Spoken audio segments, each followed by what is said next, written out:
I started dating my ex-wife. And she also was sort of what I would call people who are spiritual, but not, they'll say I'm spiritual, but not religious. About 2 years into the marriage, she brought up the idea of having children. We agreed to have children. She chose James and started trying to turn him into a girl while we were still married. We just need to realize that whether it's in preschool or kindergarten, first grade, these kids, and well beyond that, they are not in any way, shape, or form prepared to handle these kinds of questions, this kind of insinuation. The entire Greek Orthodox Church where I was going turned against me, took her side. They let my son even dance as a girl in the Greek festival. This idea that if you have any same-sex attraction, then what you should be doing is identifying as gay. This was very disturbing to me. It shook my faith to the absolute core. We've really shifted into a terribly unhealthy dependency on therapy and medication. Eventually, I realized that I had been taking my son to school in boys' clothes, and the teacher was giving him a dress, and the school was having him use the girls' restroom behind my back without a phone. It perfectly corresponds to the garbage already that's being discovered. It's legal in all 50 states for schools to transition children behind a parent's back. I love being a man. I mean, I hated that when I was young. I feel like I fill it out, and there's, God works through my masculine soul and frame. The transgender movement was founded and funded initially by Republicans, not Democrats.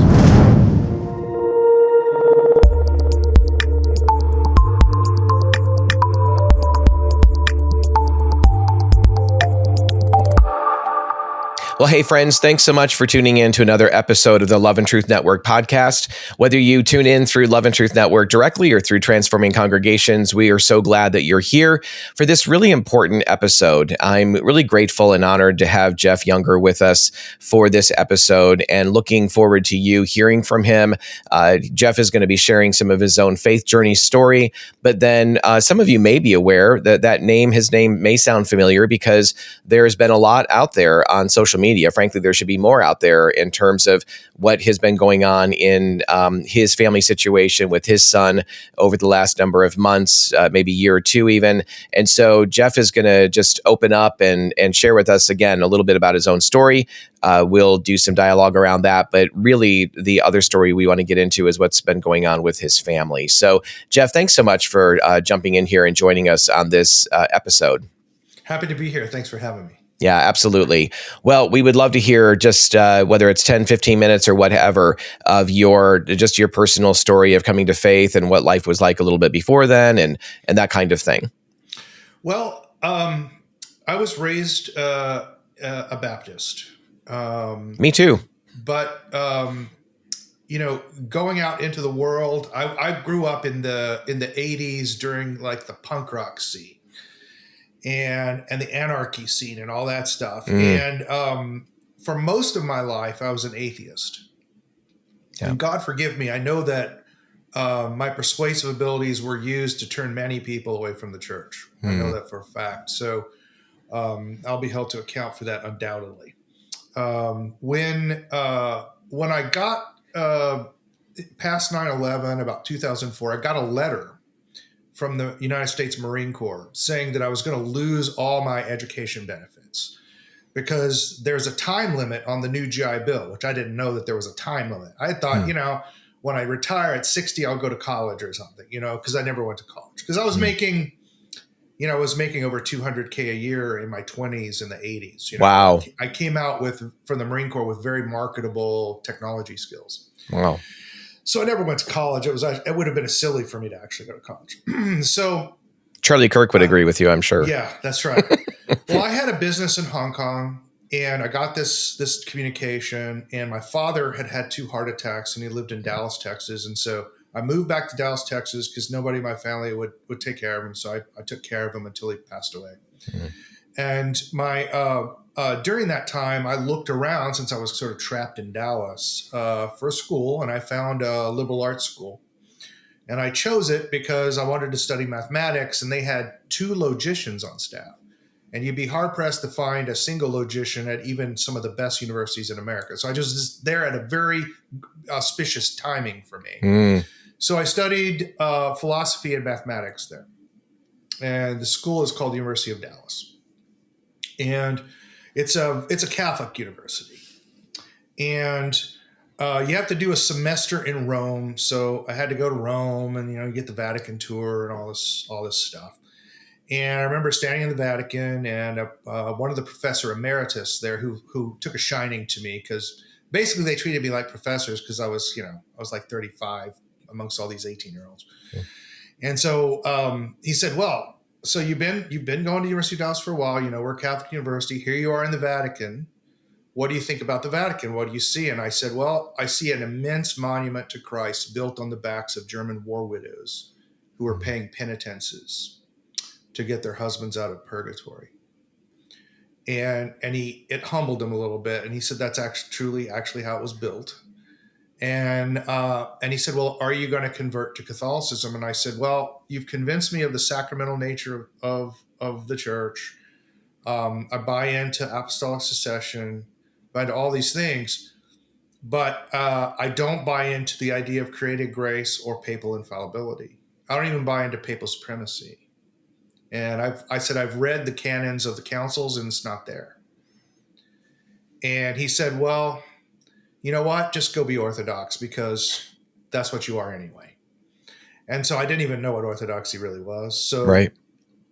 I found a Greek Orthodox church and became Greek Orthodox. About a year after I converted, I started dating my ex-wife. And she also was sort of what I would call people who are spiritual, but not, they'll say I'm spiritual, but not religious. Mm-hmm. You know what I mean? Sure. Almost a little new agey to it, So when we decided to get married, I told her, I cannot marry you outside of a Christian marriage. And, I'm Orthodox. We're going to have to get married in an Orthodox church. We're going to have to. So the whole family converted and, we went into the church. Then about 2 years into the marriage, she brought up the idea of having children. We agreed to have children. Then 2 years after she had children, my children are 2 years old, 2.5 years old. Twins? Twin boys. Okay. Yep. The oldest one is James. The youngest one is Jude by 5 minutes. I named them after the brothers of Jesus. And she chose James and started trying to turn him into a girl while we were still married. And so obviously I said, well, we need to go talk to the priest about this. We need to get get the boy's godparent involved. It's their responsibility, the spiritual education of the child. The entire Greek Orthodox Church where I was going, it's St. John the Baptist Greek Orthodox Church in Euless, Texas, turned against me, took her side. They let my son even dance as a girl in the Greek festival. Wow. What year was that, Jeff? This is 11 years ago. So what are we talking about? 2010? Yeah. So this was very disturbing to me. It shook my faith to the absolute core. So they eventually basically hired a policeman to follow me around so that I wouldn't get anywhere near my children during the services.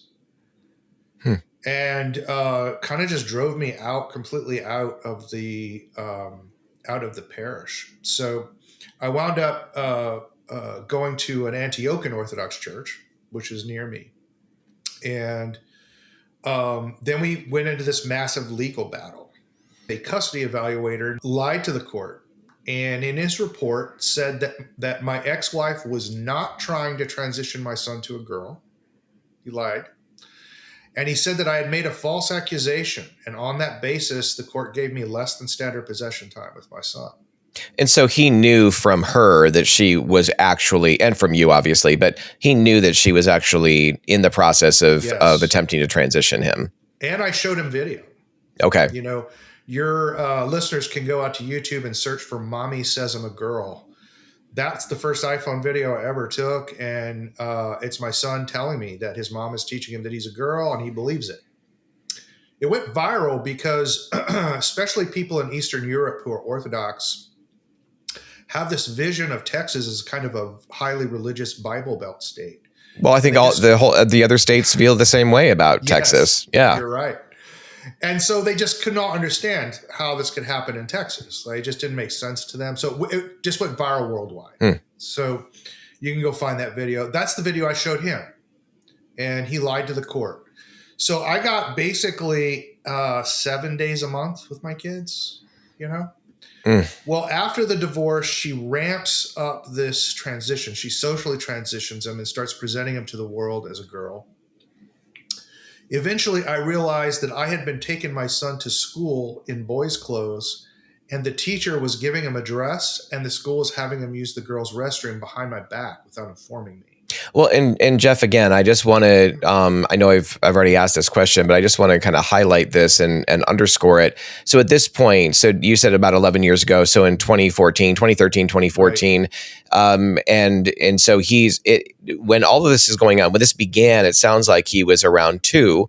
And then it's progressing, obviously, if he's in, I don't know if it's preschool or regular school, but so he's what, 3, 4, 5 right now in this time frame? At this time frame, he's in first grade. He's in first grade, okay. First and second grade is when they did this. But it began back when he was 2.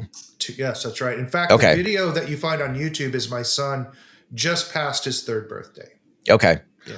Yep. So again, just for those listening to this, the idea that a 2-year-old is that someone is attempting to convince a 2-year-old that they are the wrong sex, the wrong gender, whatever, and feeding that and pouring that into him. Of course, what we know is that this happens in a number of schools, not every public school, obviously, but that ideology has been out there for a while and was just growing. I think we're seeing some hitting the brakes of that now, thankfully, very much so.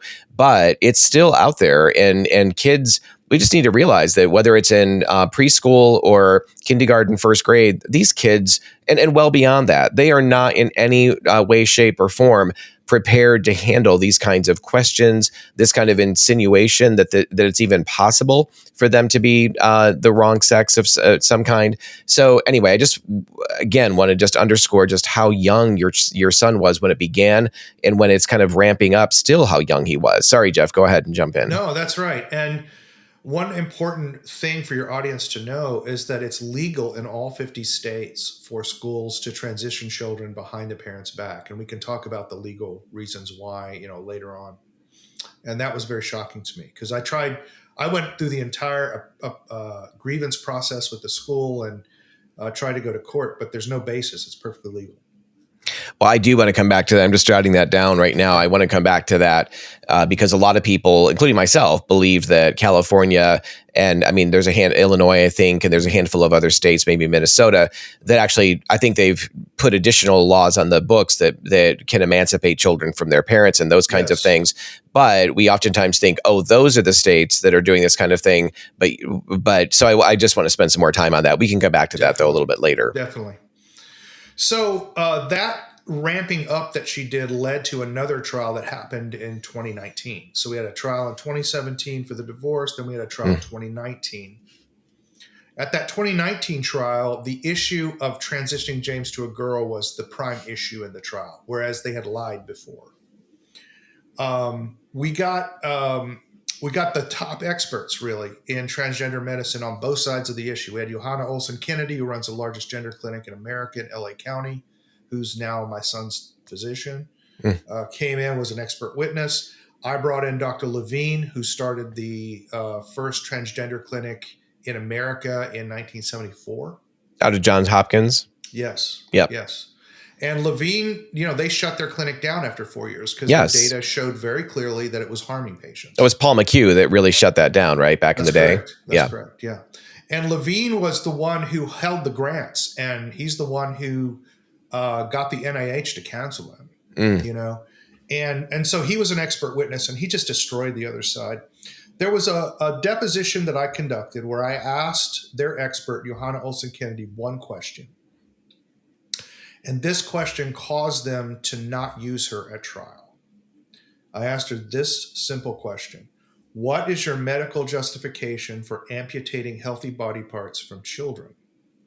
And her answer was, if the body parts are causing psychological distress, they're not healthy. The lawyer sitting next to me was a woman, opposing counsel. She threw her pen on the floor. She didn't drop it. She threw her pen on the floor, walked out, and withdrew from the case. Huh. She couldn't stomach it. And so we got a new counsel.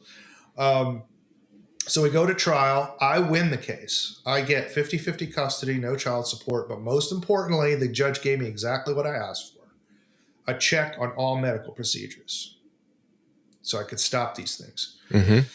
During this time, from 2017, after the 2019 trial, up to about 2021, I had been spending a lot of money. I spent about $160,000 of my own money and lobbied the Texas legislature and got these practices made illegal in Texas.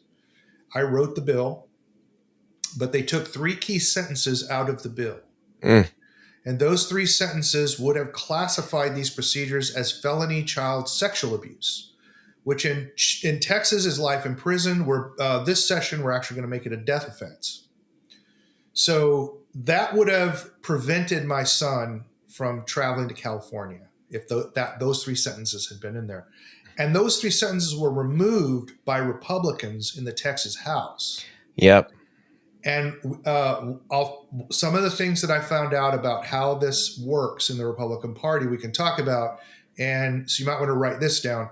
The transgender movement was founded and funded initially by Republicans, not Democrats.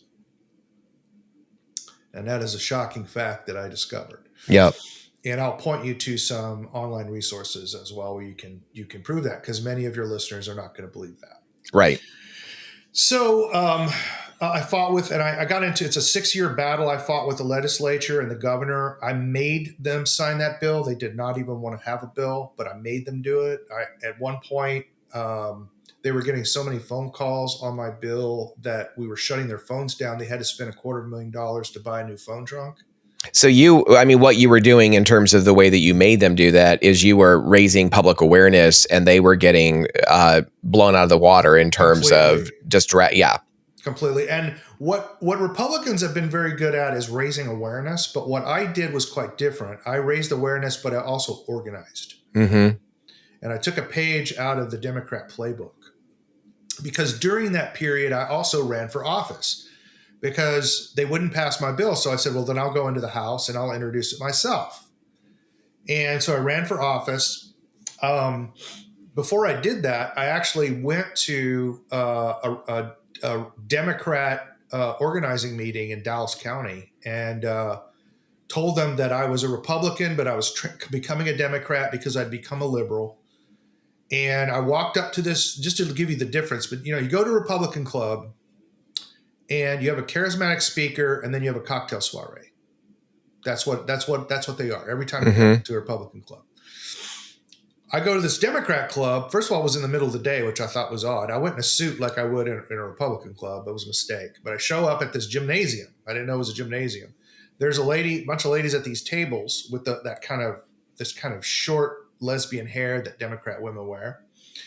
And they say, well, you want to become a Democrat? That's great. We're always trying to do this. What topic is most interesting to you that converted you to the Democratic Party? And I said, the transgender issue.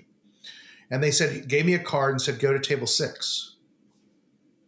I was like, this isn't like a Republican club. So I go to table 6 and there's these like purple haired lesbians there. And they just give me an entire game plan for how to take over my local precinct, how to become the precinct chair in the Republican Party, to subvert the Republican process, how to organize people for protests, how to put pressure. They gave me a whole manual. They said they would give me a website for free if I get 50 people in the precinct to sign up. If I get 100 people to sign up, they could get me some budget so that we could have events. Like, they were just like totally organized. So I copied all that. And I went into the rural counties of Texas. We got counties in Texas that only have 1,000 people in them. Mm-hmm. So if I can get 200 votes in a county like that, I can flip a House seat. Right. Right. So I went into those counties and told them what was going on. And we had conversations like this. The sheriff rolls up to the back and says, everybody go back inside. This is a political issue. Don't get your guns. Like, that's the kind of conversations we had in some of these rural counties. So these people absolutely organized like crazy. And I created actually a private social media server so they could communicate privately, where Facebook and other liberal groups couldn't data mine what they were doing. Mm-hmm. So they had no notice of what was happening. At one point, the Speaker of the House in Texas was logging over 300 people a day lobbying for my bill. So they passed it. Here's the shocking fact. He's the largest donor to the Republican Party. He's a hedge fund billionaire. Founded the transgender movement. Funded it and founded it out of the Human Rights Campaign. Have you seen like the yellow equal sign, the gay rights? Sure. That's a Republican. Okay. That's his foundation. His son actually runs it. All of the scores, the corporate scores that are used, to determine if you're being fair to gay people, hiring enough gay people. Right. Okay. He's also the largest out-of-state donor in Texas and Florida. So he controls the Republican establishment. Here's the fundamental quandary of an elected official if you're a Republican. You win elections by paid voter outreach. That's just the unpleasant fact of Republican democracy in America. You think it's because you have a great message or whatever, but actually you win by paid voter outreach. If you can't do paid voter outreach, you simply won't beat your opponent, even if they're a liberal. Mm-hmm. So you have to have a lot of money to do that. Even in small races, it takes a lot of money. So you're going to need donor money. And so you have to please those donors. On the other hand, if you're in a place like Texas, you have a pretty conservative, I would almost say really a right-wing electorate here in Texas. Mm-hmm. So how do you split the difference there? And here's how they do it. They pass bills that appear conservative but have loopholes, arcane legal loopholes in them. Right? Got it. So I'll give you an example that's not the transgender. I gave you the one about they pulled those 3 sentences. By the way, did they give you any indication as to why they did that? Because that fits right into what you're talking about. No, absolutely not. And they told everybody how conservative they were. They outlawed something with no criminal penalties. Okay. And they do this a lot. They do this constantly in all the states. Republicans do this all the time. So it looks good. They're satisfying their constituents, but in the end, people can do pretty much what they want to because there's, You just fly your kids up to Colorado and just have their testicles removed and bring them back to Texas. But if it's felony child sexual abuse, you can't take your kid out of the country or out of the state, abuse them, and come back. When you come back, we're going to put you in a hole. Mm-hmm. Right? So that would have disallowed them from doing that. So what they did is they came to the Texas electorate and said, see how conservative we are. We outlawed these transgender procedures. And they went to their donors and said, hey, I left those loopholes. So, we're still covered. You can give me money. They did the same thing with abortion here. A lot of people think Texas outlawed abortion. We haven't stopped a single abortion in Texas. Planned Parenthood makes way more money than they did per abortion. The margins are much higher because they don't have to keep hospitals, emergency rooms on site. They did the same thing there. So there's a loophole which allows them to administer, essentially they administer oral poisons to kill the fetus. And they do that in a kind of a legal way they have a transfer procedure that's technically legal, and women just go into Planned Parenthood, they kill their babies, and Planned Parenthood gets the same amount of money for aftercare, but they don't have to maintain an emergency room. So they make lots more money. They do this on all issues. The border in Texas, border in Arizona, same thing. Yeah. They'll say we're closing the border, but there's always these loopholes, so they still keep coming over, right? It's how it works. So the donor, what you realize after doing this for a while is there's one donor class in the country, and they run both parties. And so what you're really seeing in politics is kind of like pro wrestling. The outcome is fixed and scripted by the people that paid for the event. It's just being done for your entertainment to make you participate and spend your energy in the wrong places. Go ahead. No, go ahead. One of the ways that I was able to get my bill passed is I stopped lobbying legislatures and started lobbying donors. And so that's what did it. And I actually went to their churches and asked them in front of their congregation, like, are you going to support this? You have relationships, you're donating to this candidate. Can you make a phone call? Right in front of their church. And they did. And that's why the bill passed. Well, and that's what I want to kind of bring this back to, and then we can fan out from there a little bit. But I'm wondering, for those listening, for my own benefit, I am wanting to get a sense of, obviously you've been swimming in these waters in the most personal way possible for a long time. Yeah. And so the first thing I want to ask you, and then I'll follow up with part B, is the things that you know now, and because you've experienced them, they've been shot. Well, I'm assuming they have.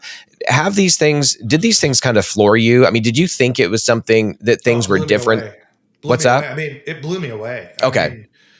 It challenged to the core everything I had ever believed about my country. And remember, I've been in the Marine Corps. Like, I believe in my country. Yep. I'm a patriot, and it challenged to the core. What I actually came to understand from this is that we essentially have not been ruled by the Constitution for at least 100 years.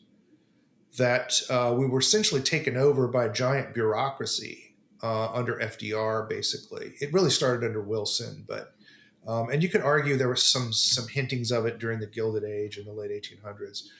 But we've been really run by bureaucracies and administrations and agencies.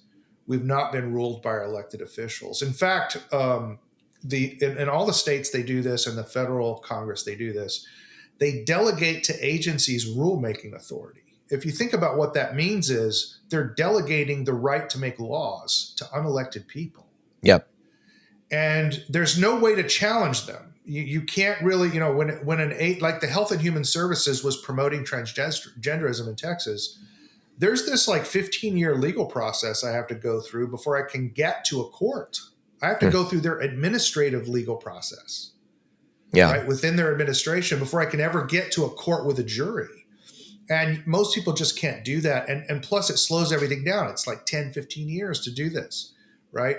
So what it made me realize is that the enemies of Christianity took over these bastions of power in the government, not just in the schools. We think of the schools a lot, but it's true. It's true that it's there, but it's also far more expansive. Yeah. It's actually the control of education is an artifact of the control of the bureaucratic state. Yeah, right. The Department of Education in every state is controlled. You can't. I went into a math education program to get an education certification because we had a shortage of math teachers in Texas, and I thought, I'll just teach for free, just as charity. So I had to go do like this math master's program. It was really easy. It wasn't really math. It was more like education stuff. But they kept requiring me to sign these papers, which were objectively scientifically false. And these pledges that you have to sign are basically, are you a liberal test? It's a test. Are you a liberal? Are you a leftist? And I couldn't sign them. They were against my Christian faith in many cases. And so they stopped letting me take classes. So you can't get an education major unless you're a leftist. The whole curriculum has been designed by the bureaucracy to prevent conservatives from coming into the system. The same thing is true in the small business loans. That's true in the health and human services and how they dole out health care.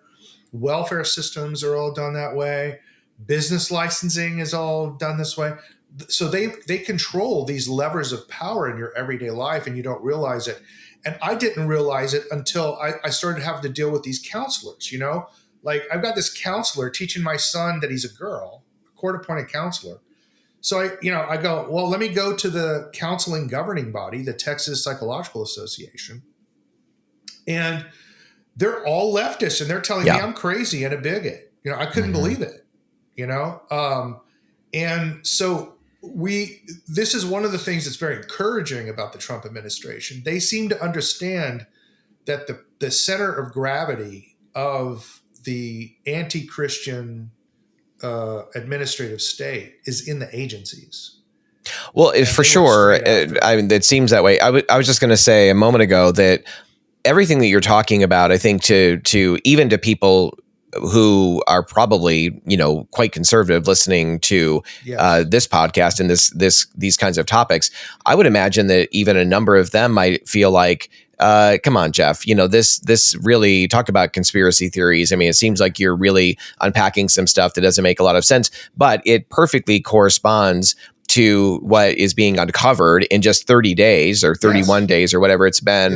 Yes. It perfectly corresponds to the garbage already that's being discovered through Doge and their work. So certainly. So the other thing, though, I wanted to come back to is how are you familiar with Megan Basham's book, Shepherds for Sale? Yes. Okay. And so I really appreciated that book, and I appreciated her stance and her work on that. There's a number of others in that kind of same vein. I feel like that's so important. I appreciate what Abigail Schreier is writing about, obviously with regard to irreversible damage in terms of rapid onset gender dysphoria amongst girls and that whole conundrum. But then the next book that came out, I think it was her next one, is Bad Therapy, and how she's talking about, I think even some of the things you're talking about has its tentacles into basically dumping therapy and labeling children at the earliest of ages and getting them on medication that they don't. I believe that there is a role for medication. I believe there's a role for, my wife's a licensed counselor. I believe there's a role for counseling, but this ridiculous over therapizing of our children and everybody else. Another book came out, I can't remember now, quite a few years ago. I don't even remember who wrote it, but the title has always stuck with me, One Nation Under Therapy.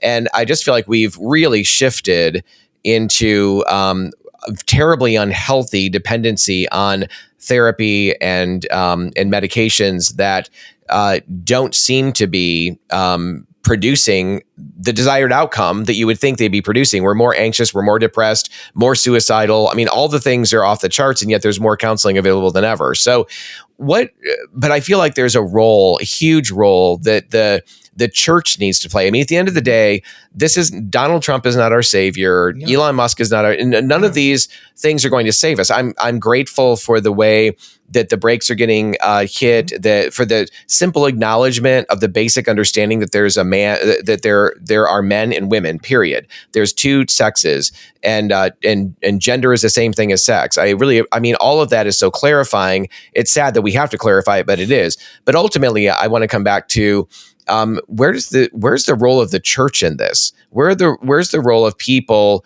who claim to be followers of Jesus Christ in so many of the aspects of what's going on in our culture, and certainly what you've been experiencing? And you've said, hey, the progressive church comes out in droves to say, yeah, let's trans children and do all this stuff. Let's cut off healthy body parts and all of that.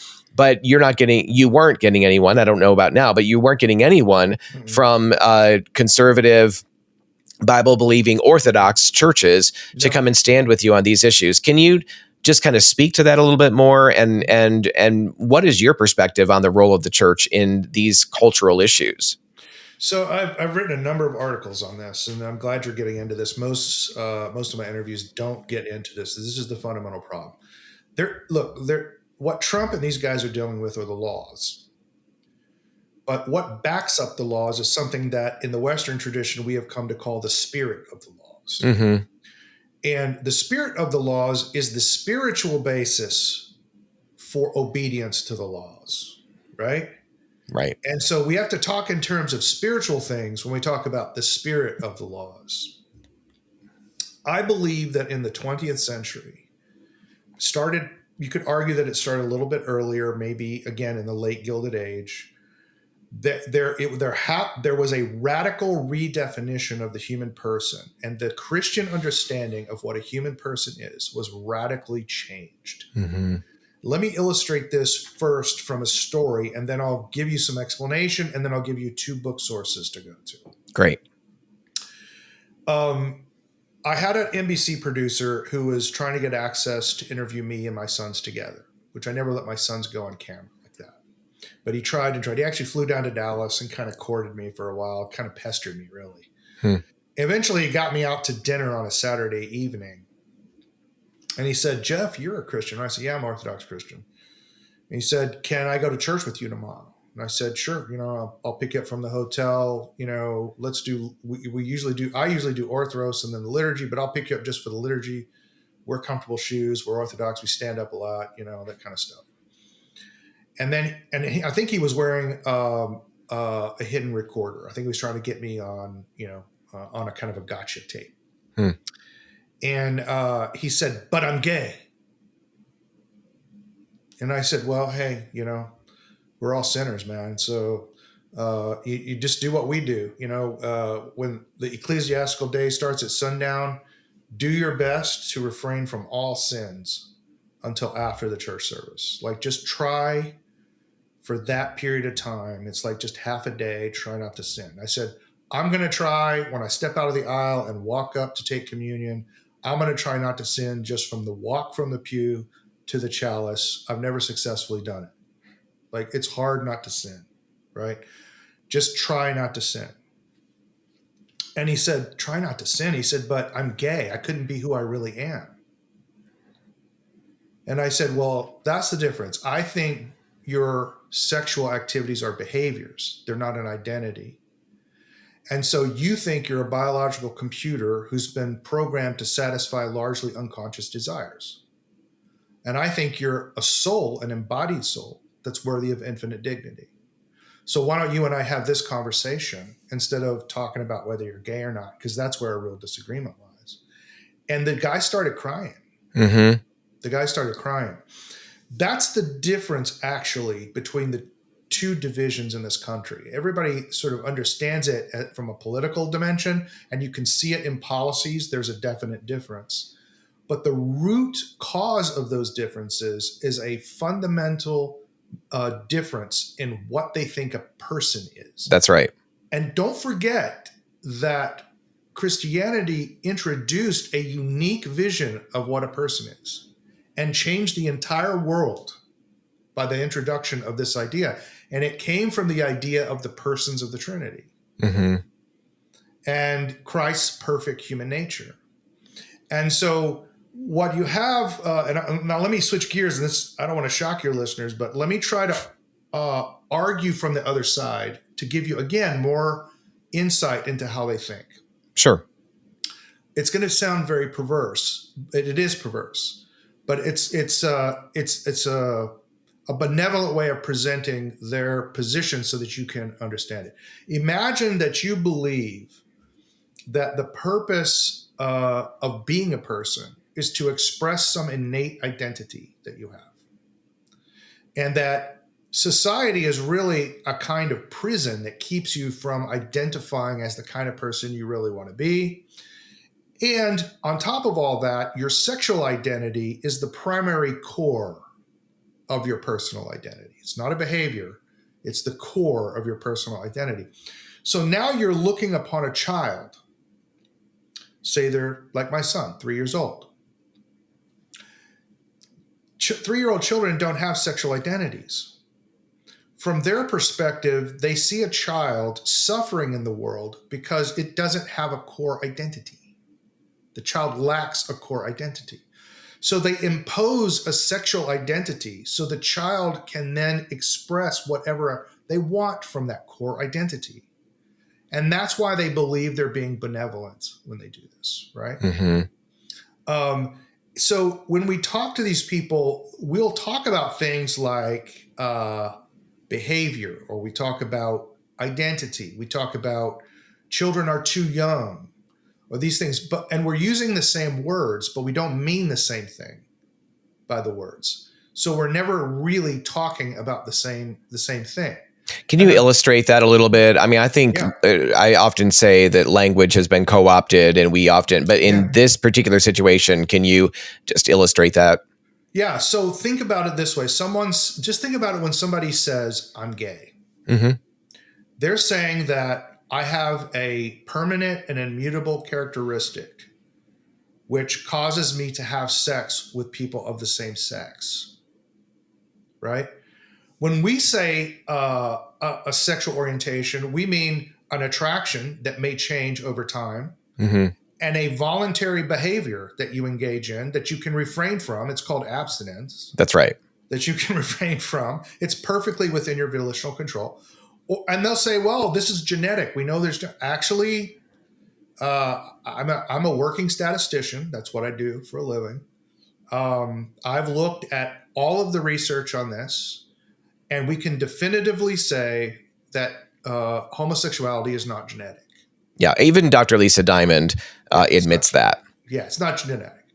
So does it have environmental influences? Absolutely. It's Sure. highly correlated with early childhood sexual abuse, for example. Mm-hmm.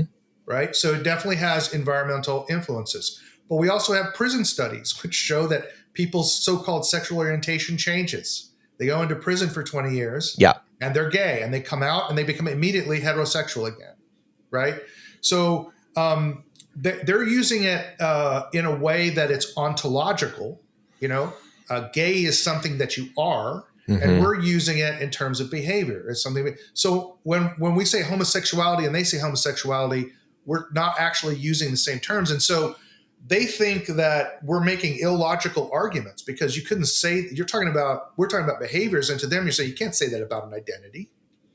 Yeah. And it sounds illogical. Both sides sound illogical, but it's fundamentally rooted in this, what Truman calls, there's a good book called The Rise. Hang on a second. Let me make sure I get the title right so your people can find it. It's The Rise and Triumph of the Expressive Self by a guy named Truman. And he chronicles in the 20th century, especially, the rise of this new point of view about what the human person is. And he talks about its consequences in transgenderism, talking about issues of homosexuality, talking about even issues of criminality, right? Criminality has become an identity. If you come from certain neighborhoods and you were raised poor, criminality is such a part of your identity, they don't even punish you for it anymore.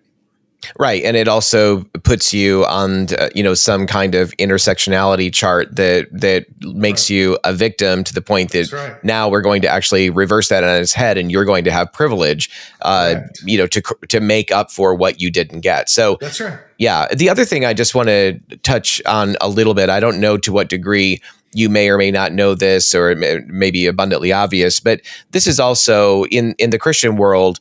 One of the things that was really frustrating to me often is in listening to those who embrace like a pro-gay theology, Matthew Vines, Justin Lee as well, many others, even those that would embrace. There's side A and side B. The side A perspective is we can live into this. God blesses these unions. The side B side would say, no, this is our identity. This is hardcore. It's immutable. It isn't going to change, but I can't act on it. I know what the Bible, I can clearly see what it says about sexuality. But both camps really began pushing back and getting frustrated with people like me who believe that just what you said, Jeff, that we do not need to identify. I came out of homosexuality. You can see the name of my book over my shoulder, and that question that I dealt with as part of my upbringing and embraced at some point in my life. And God brought me through that and brought me out of that. Thankfully, I've been married to my wife for 17 years now and have two sons of our own. And so, by the power of God, right? But this pushback on this idea that if you have any same-sex attraction, then what you should be doing is identifying as gay. Like there was a huge push, and there still is, and I'm like, no, not at all. Why in the world would I identify by something that if I were to act on would be sin and doesn't lead me toward life? It leads me toward destruction. Yeah. And so I'm going to be very open, which the church rarely is open about our individual struggles. We need to be a lot more vulnerable about what we are actually wrestling with so we can find help and support and strength. But I'm not going to do what you're saying, which is this seductive, alluring, but this really is who you are because you feel this way. It feels so inherent to you. Mm-hmm. And many Christians have either embraced that for themselves, or many Christian leaders and others have said, oh, but that's so nuanced. That's such a great approach to embrace to bless them in their identity, but they just can't act on it, when actually that is the most frustrating way to live the rest of your life, believing you're something you can never act on. Yeah, and it's not true. Fundamental, Yeah. one of the simplest definitions of Christianity is just the search for truth. Yeah. And so an allegiance to what's true, should be what it is. The human nature as created by God does not always express itself perfectly as we were originally created, right? It doesn't express itself that way.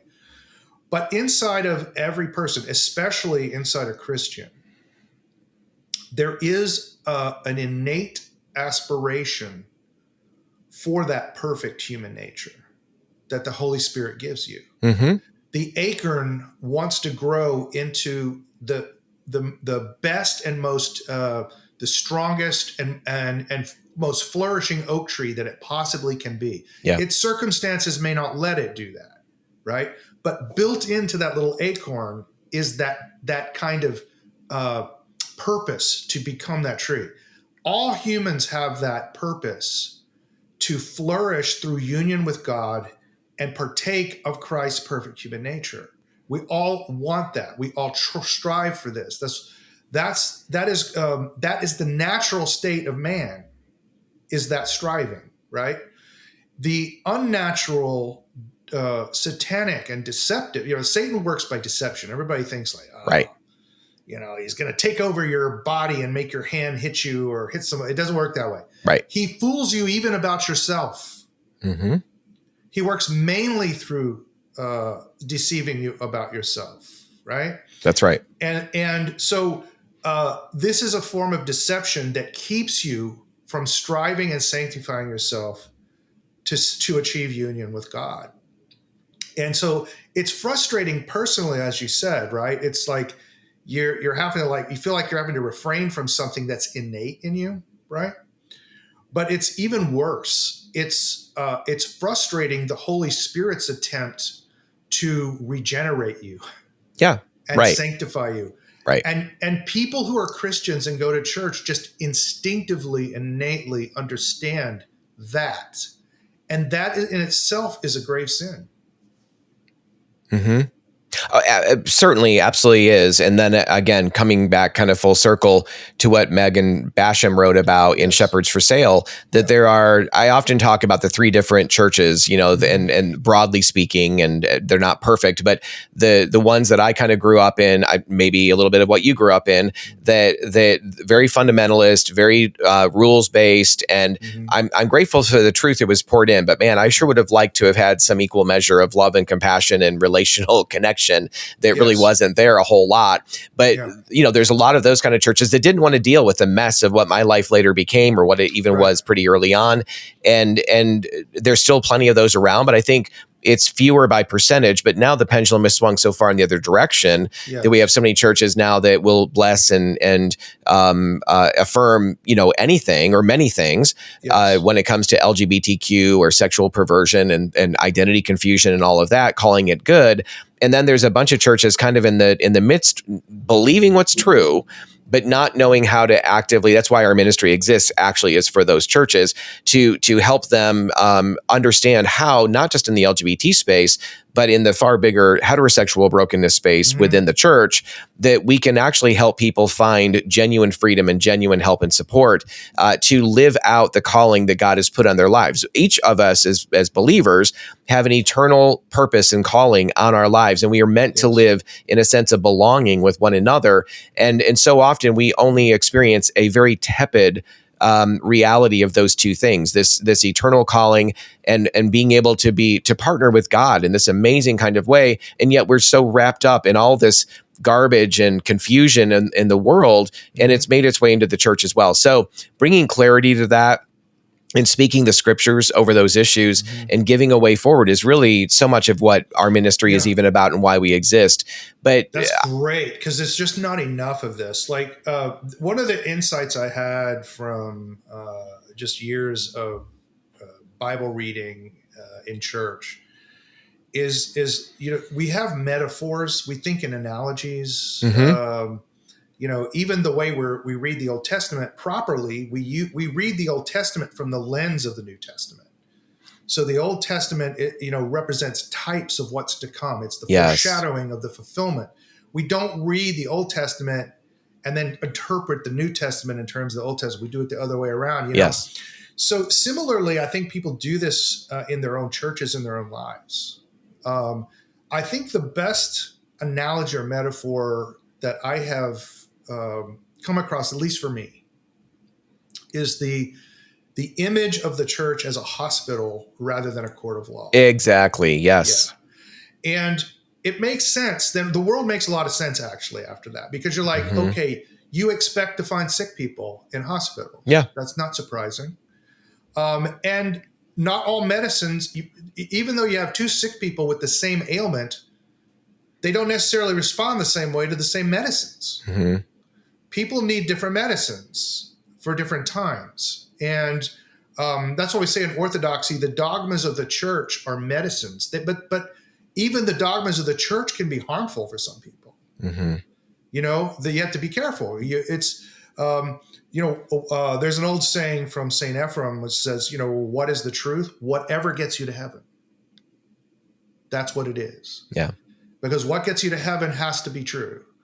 And this emphasis on, a kind of a rule following, how many years in purgatory, or an emphasis on church discipline. You hear this a lot, like a kind of church discipline, which is necessary.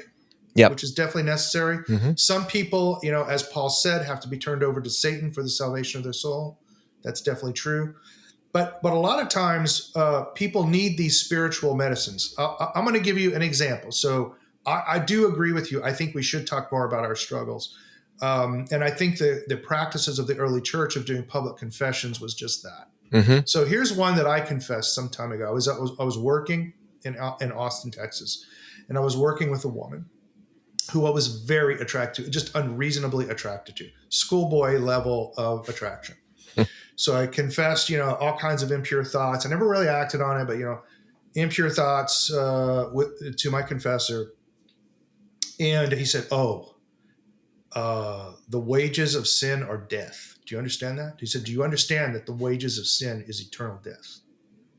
And I was like, oh, wow. And I went, yeah. And he said, okay, when these thoughts come upon you, I want you to cross yourself and I want you to say the Our Father 12 times. Every time this happens. I'm like, okay. So a month goes by, I come back, to my confessor and I say, wow, that completely worked. Is that like some secret prayer from the apostles, or what is that? And he goes, actually, I just wanted you to get your mind off of her. It was just a practical medicine. Yep. That the priest gave me. Put your mind on something wholesome and get your mind off of it. Mm-hmm.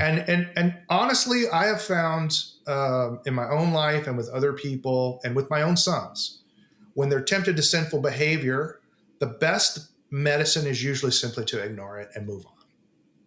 The more you focus on it, the worse it can get. That's not true for all cases, though. Yeah. You're right. If we take this metaphor of the church as a hospital, then we can all go and volunteer and be volunteer nurses. That's right. We're once patients who are raised up. I refer to it not as just a hospital, but a teaching hospital. Yeah. That we go through and we receive healing ourselves, and that helps to equip us along with other equipping to be the next round of nurses and doctors. Yeah. And if you think about the world, it's a fallen world. So it's full of people who are wounded. They've been in a war they don't even understand. They're like civilians in a war and they don't know who's fighting. Right. The deceiver has got them all confused. They've been damaged in their lives in ways that they don't really even comprehend yet. Until you're a Christian, you don't realize how damaged you were. Mm-hmm. And how narrow the entryway to heaven is and how far away you were. And, so you're going to find people who are, lying in an artillery, hole, injured, and you're going to have to help people. That the world makes total sense with that metaphor is what I'm saying. Yep. Yeah, exactly. Well, how does this, I'm just wondering, and I wondered this even before we met and started talking, but how has this situation with James and your ex-wife and all that's gone on here, has that, let me just back up and say it this way. I've said before that all of us experience sorrow, grief, obviously, sometimes trauma, and I feel like these different things that come along, whether it's a fairly mild temptation or something massive, crushing, that those are like wedges that either drive us, the wedge falls down, and it either drives us into isolation, drives us into sin, drives us away from God, and I feel like I believe that we have the ability to choose where that wedge falls, or it pushes us closer to the heart of God. It pushes us closer to community. And so I wonder, Jeff, with all that's been going on, that's talk about trauma, the last number of years, how has this, and maybe it's been kind of some ebb and flow, but how has this impacted your faith and your journey with your relationship with Jesus? Well, it was a complete, shock. I mean, when you convert to Christianity, a lot of people have this idea of the church militant, the church triumphant, and in a sense, this is the expectation of the Pharisees and the Sadducees in a way. Right. That Jesus was coming, and yep. And he was going to be a warlord who was going to liberate them from the Romans and give them back their lands and restore their temple. And Jesus came back to give them an eternal kingdom. And they weren't prepared for that, for that knowledge. They weren't prepared for that. And I think a lot of Christians who, like me, who've converted especially, we don't fully grasp. I mean, I remember being told this. And I remember being blessed by the church to protect me from the deceiver. But, I was warned that as soon as I convert, that, there would be massive attacks on me. That almost no one hears that message. That's a message we need to hear more. I was like, I'm tough. I know, but what I mean is almost no one is told that message these days, it seems like. Okay, so, yeah. In Orthodoxy, it's required to tell. Yes. They have to tell you 3 times, actually. They have to tell you 3 times at 3 Sunday services before they let you come in, because it turns out, well, I can tell you that it is actually true. Yes, you can. So a massive demonic attack descended on me and my family and destroyed my family, essentially. But this is the same thing that happened to Christ. A catastrophe lands on Christ. He's crucified. They asked for Barabbas. They don't ask for him. His community didn't ask for him. They asked for Barabbas. He goes to Calvary. He's crucified. He descends into Hades. He harrows Hades and gives hope to all the souls for all eternity, for eternal life. And this kind of eternal victory is way greater than any kind of military victory that anybody could have brought, to the Sadducees or the Pharisees. And I think I think we're all crucified at some point. And the question is, if you look at an Orthodox cross, the footrest, you'll see that the one on the right is higher than the one on the left. And the reason it's crooked is because of the thief that went to heaven and the other thief that went to hell, right? And you're kind of given that choice. At some point, we're all put on the cross. And the question is, are you going to choose to go to heaven or go to hell? What will you choose? And the path, as the Didache says, the true path to life is very narrow, and the path to death is very wide and full of delicious fruits. And so you can indulge yourself and die. And that's the experience that I have had. And I can encapsulate it into a story. I was in a deposition,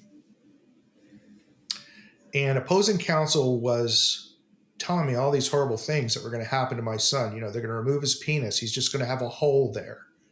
And, he's going to have a girl's voice. He'll never look like you again. And she was doing these things to get me to say intemperate things, that she could use against me at trial. And I realized at that moment that one of the best weapons I had against the enemy, and I mean the spiritual enemy, Yeah. that was two things. One, calmness, the ability to just be calm and have a feeling but not act on it, and humility, because Satan can beat you. He's more tricky than you are. He's smarter So than you true. are. He can garner other people's opinions against you better than you can ever convince them. But there's one thing Satan lacks that you have vastly more of, and that's humility. You can beat Satan with humility. And that was the insight I had in that moment, where I could be calm because I could be humble and know that I'm not really able to affect what's happening to me, but at some level, a spiritual level, I can't be touched. Mm-hmm. My son, at some level, can't be touched. His soul cannot be touched. And there were some things with my sons that also gave me a lot of confidence, hope. You always need hope. I'm a boxer, so the approach I took with my son is I didn't talk to him about any of this stuff, intellectual arguments or stuff, all the stuff the therapists were doing, telling him he's a girl. I would just show him how great it was to be a man. Yep. Right. So we go hunting, we live outside. We're boys. We don't care if it's cold, hot, whatever. We just go outside. We'll just stay outside for 3 days and hunt. We do anything we want. We go swimming in creeks. So my boys like to come to the boxing gym with me, and a boxing gym is a highly masculine culture. And there were 2 events that happened there that have convinced me that I think my son got my values, and I don't think they can change that. I have one son, Jude, who had a little bit of cerebral palsy. Boxing actually cured it. Doing cross punching cured him of it. Wow. It took a couple of years, but he couldn't jump rope. He couldn't even do one jump rope. So, we do 10 minutes of jump rope before we train, So he's just there trying to do one for 10 minutes. Just can't get one, just doing one. This goes on for like a month. Then finally he gets one. And then a month goes by and finally he can jump twice. The entire boxing gym shut down when he got 2. And these pro and semi-pro boxers came over to him and said, "Hey, we've been watching you. And you haven't given up. You've come in here for 10 minutes. Every workout, you try to jump that rope. And now we know that you can do it twice. We know you can do it for good. Now we know you're not a quitter and you're one of us, my friend." And they all welcomed him into the boxing gym. It's like, you're one of us because you don't quit. So that was a huge thing for my son. Okay. Yep. My son has never been so proud as that moment.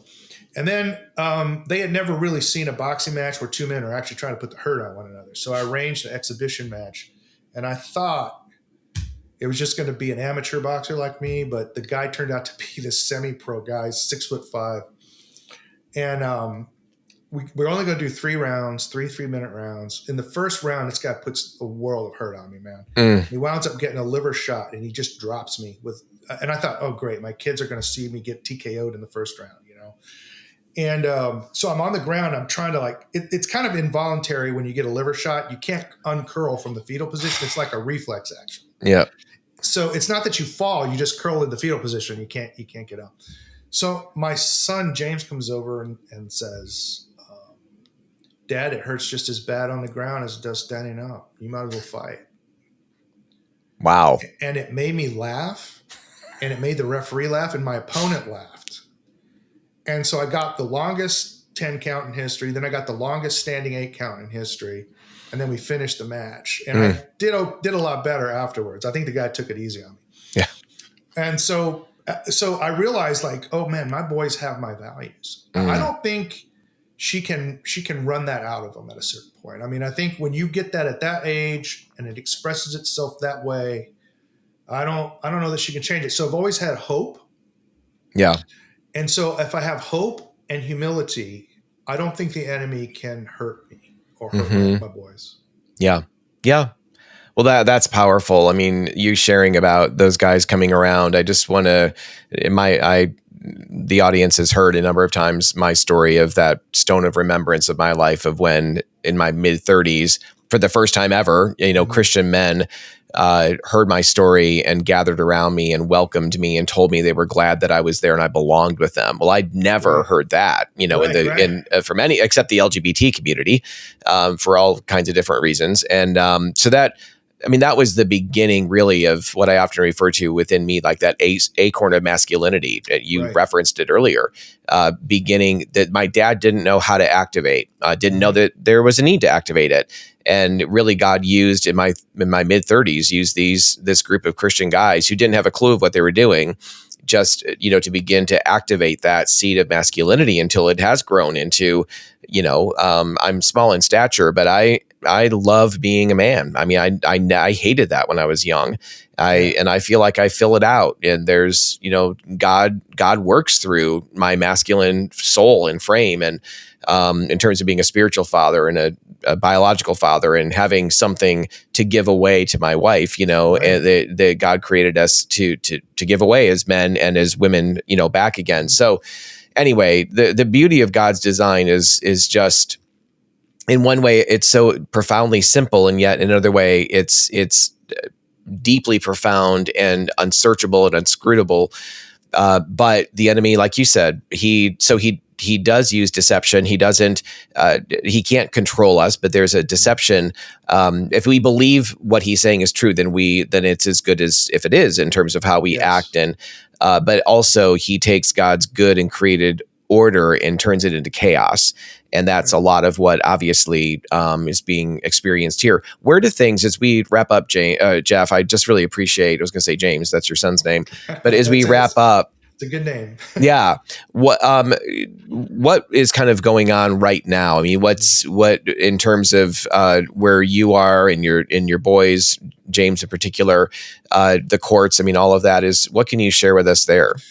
So what happened was the liberal judge in Dallas County allowed my ex-wife to move my sons to California right after they passed the transgender kidnapping bill, SB 107. Yep. And so I went up to the Texas Supreme Court. The supposedly conservative justices allowed my son to move to California, full well knowing he was going to be chemically castrated. Right after the justice wrote the opinion, the governor of Texas promoted him to the chief justice. And the reason they did this was I'm a huge political problem in Texas for them. And I have been a thorn in their side for a long time. Okay. They got the case out of Texas. Now it's in California, and it's not a Texas case anymore. And it's out of their, it's not a thorn in their side anymore. And they were willing to sacrifice my son to do that. And they did, in fact, do that. So I go to California under Judge Mark Uhas. We have a trial. He denies me an independent medical exam, denies me an independent psychological exam, denies me all evidence from the other side. They didn't supply me one piece of paper, nothing. I had to provide full discovery. We go into trial. Unsurprisingly, he grants her full authority to castrate my son. He keeps me on supervised visitation, but now even phone calls have to be supervised. The problem with this is the supervisors are requiring me to use my son's girl's name and all sorts of things like that. So when this all began, I had three principles that I decided I was going to follow. Number one, I was never going to hurt my son. Number two, I was never going to morally miseducate my son. And number three, I was not going to let any of my resources go to hurt my son. Yeah. So those are the three principles I followed. So I can't do these supervised visitations if I'm having to teach him he's a girl by using his girl's name and female pronouns. I'm just not doing it. So the judge also actually put in the order. This is like pretty unusual. I've talked to a lot of California lawyers. They've never seen anything like it. She doesn't have to give my letters or birthday gifts or Christmas gifts to them. And she sends them all back. So they have no contact with me at this point. At a certain point during the trial, I received the medical records from Kaiser Permanente. These were not in discovery, but because they were entered in by an expert witness. In the medical records, these are quoted in the medical records. So they're direct quotes from a recording that was made, and they were transcribed into this record. The gender doctor asks my son, "Do you want to have children later in life?" And James says yes. And he's how old again at this point? 12. Okay. It's very unusual for a boy to say yes. Yes. Yeah. So that means he has a strong desire to have children. And again, keep in mind, this is in quotes. So this was told to my son. The gender doctor then says, when we remove your testicles, we can cut them open and harvest your sperm so that you can have a child later in life as a woman. So I read that, and I stopped paying child support at that point because I'm not going to give resources to hurt my son. The current court's point of view is that I have to pay for the chemical castration of my son as medical child support, and I'm not going to do that. So I'm looking at prison probably in the future. I don't know if it'll be in Texas or California, but it'll be probably for child support. I'm never paying child support again.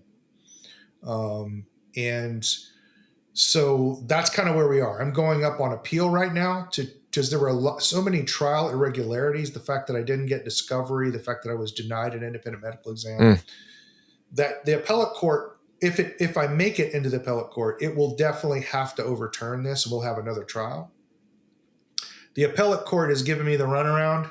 So they know I live in Texas. So they're saying I can't electronically file everything. So I have to fly to Los Angeles and go to a physical window to file, which, makes it expensive and slow. Right.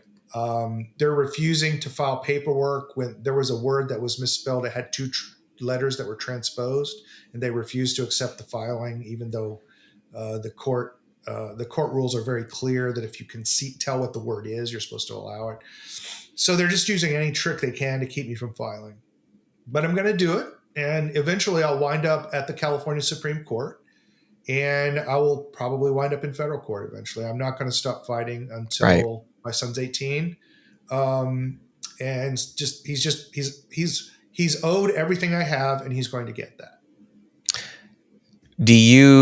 So at this point, did she follow through, and is that surgery done where he's castrated? So she doesn't have to notify me of anything. Okay. But she specifically filed to put him on puberty blockers. So I believe in December he was put on puberty blockers. Okay. I don't know if he's gone on cross-sex hormones yet. I don't think he has. Okay. Yep. I'm sure like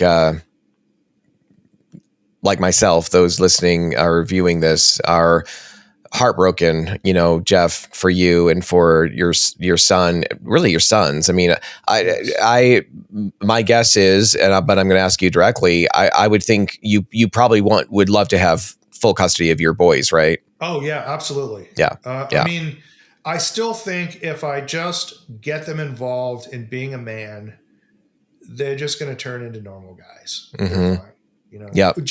I know that James has already rejected a female identity. So one of the things that precipitated the move to California is he did an outcry to the court-appointed counselor and said, "I don't want to be a girl, and I'm embarrassed wearing dresses." And they threw him out of the office and initiated a CPS investigation against me for, quote, forcing him to be a boy.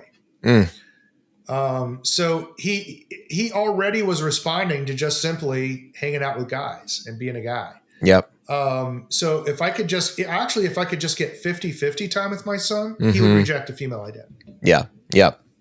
Well, I don't know. Have you had any, as we're going to wrap up here in just a minute, I keep saying that, but I don't mean to keep you on much longer. I'll be quick here.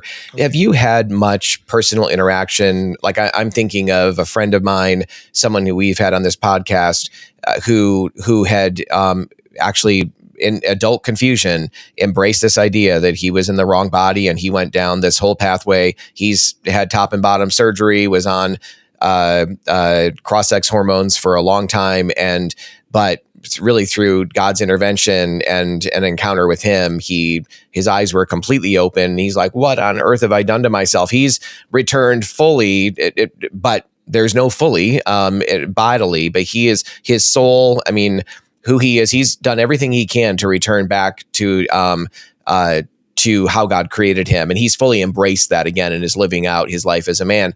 Have you had much interaction with guys like that? Oh yeah. I know lots of detransitioners. Yep. Okay. And they've been very supportive. Yep.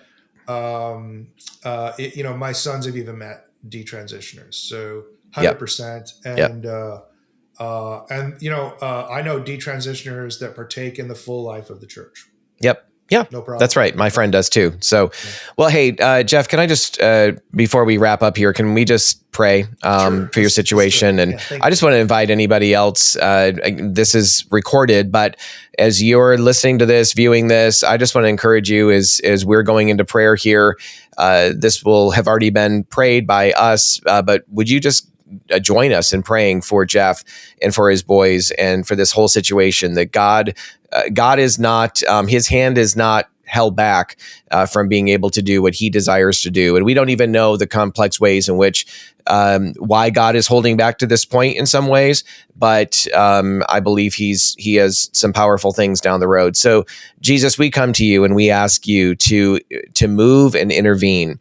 I pray that you would sustain and even grow and deepen Jeff's faith in you and Jeff's relationship with you.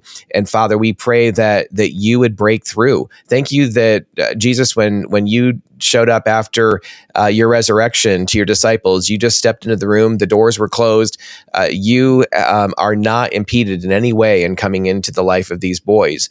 And so would you do that? Would you be in their room, in their bedroom? Would you be in their life? Would you be walking with them and wooing them and drawing them into what's true and what's real in terms of who they are, but also who you are, and that they would come into full relationship with you, Lord? I pray that you would guide them and guide their steps, guide Jeff's steps. We pray for protection over them, and that you would also use this to enliven your church to recognize what is going on here more broadly, and to stand up not only, not just out of anger or rage or kind of grabbing things to getting on a platform and all of this, but Lord, that there would be real humility, first of our own sin, but secondly, that there would be equal parts compassion, but also equal parts truth, that your church would be revived and to stand in that place of leading by example, the way that you've called us to in the culture.